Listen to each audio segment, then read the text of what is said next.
Indonesia merupakan negara kepulauan yang terletak di garis khatulistiwa.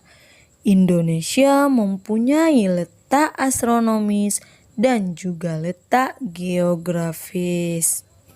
Letak astronomis merupakan letak suatu daerah berdasarkan garis lintang dan garis bujur. Garis lintang itu merupakan garis khayal pada peta atau globe yang sejajar dengan khatulistiwa, yang juga berdampak pada iklim suatu negara. Sedangkan garis bujur merupakan garis khayal pada peta atau globe yang menghubungkan antara kutub utara dengan kutub selatan bumi, sehingga berdampak pada waktu setempat suatu negara.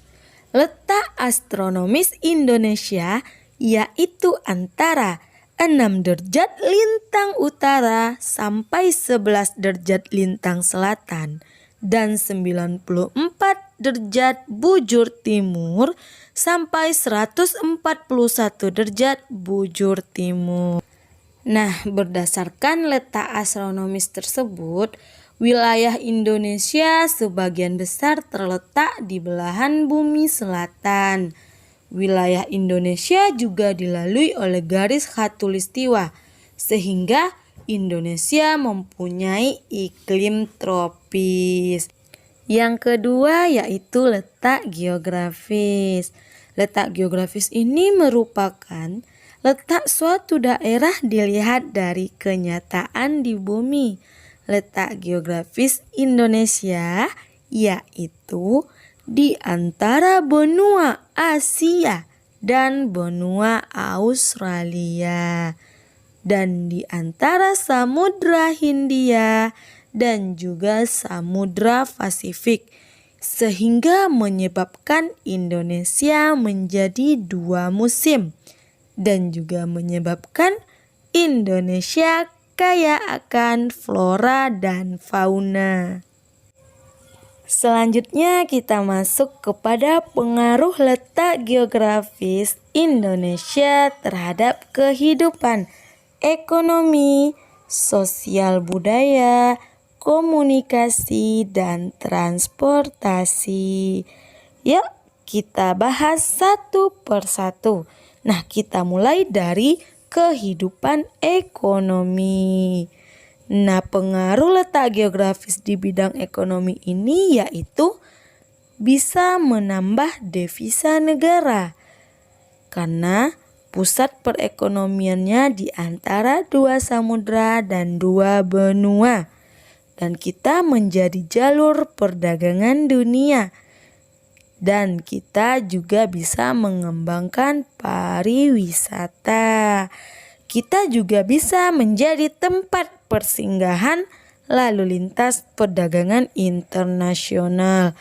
Akan tetapi kerugiannya juga terdapat, yaitu adanya pasar gelap dan ilegal. Yang kedua, eksploitasi besar-besaran. Dan yang ketiga, persaingan global. Selanjutnya yaitu di bidang kehidupan sosial budaya. Nah, pengaruhnya yaitu adanya keanekaragaman pakaian, baik dari adat setempat dan dari akulturasi budaya asing.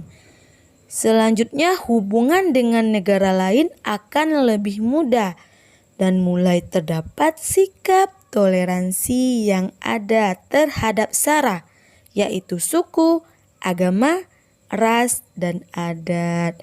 Pakaian Indonesia juga akan semakin modern, sehingga akan banyaknya ragam budaya. Kita masuk di bidang komunikasi.